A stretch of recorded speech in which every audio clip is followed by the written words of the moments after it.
My name is Cindy. I remember a time when I was 16 and a half, and my folks had traveled to Illinois to visit some friends. And at some point, I became aware that the adults were having this conversation about us moving again. I couldn't believe it. I went outside and I took off in the cornfields because there was no place else to go. And I walked and I walked and I walked and I walked.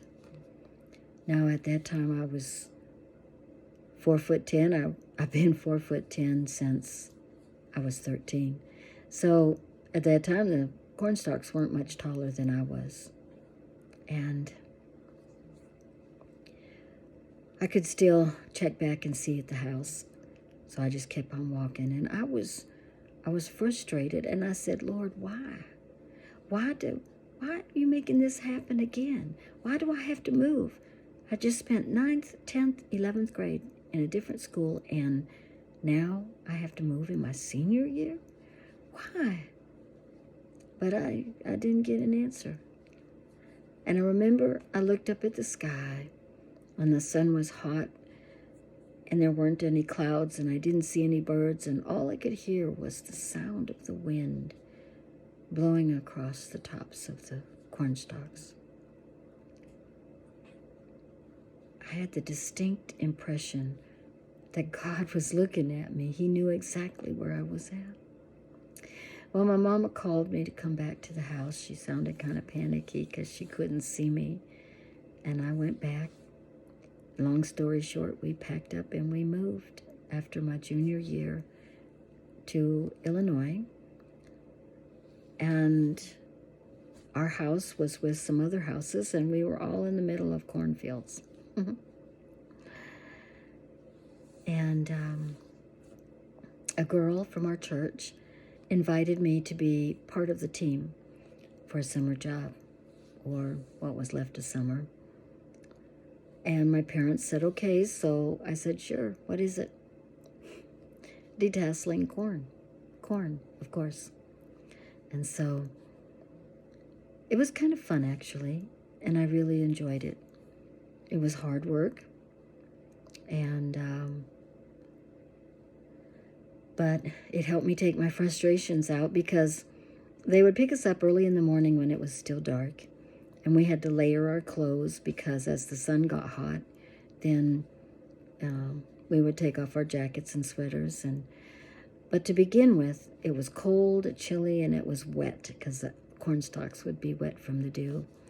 And this tractor had 2 arms that came out the side, and it had like 4 stalls on each side, baskets or whatever you call them. And 1 or 2 girls would climb up in it, and the tractor would take off, and we would start pulling at the tassels of the corn and detassel them. They didn't want the, I think they did it because they didn't want the corn to mature too quickly. I made $100 that year, that summer, for the time period that I worked. And that was huge. That was like a lot of money.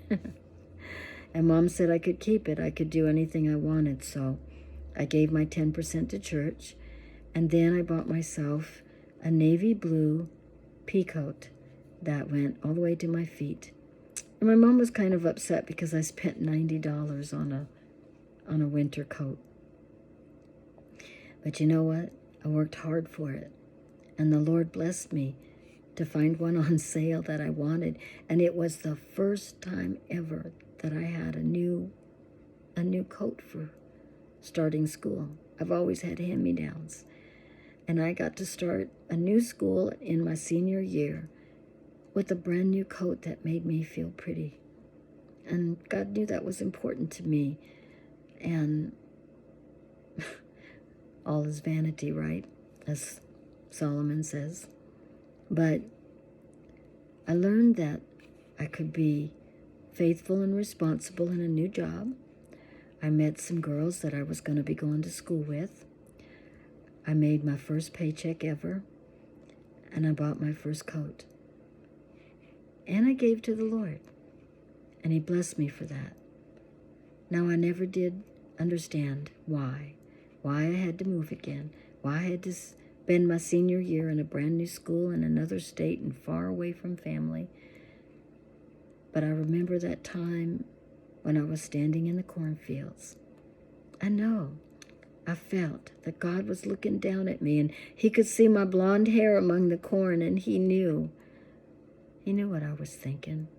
He knew the desires of my heart. And I still don't know why to this day, but he was with me, and that was the important thing. You don't always get what you want, but you get what you need.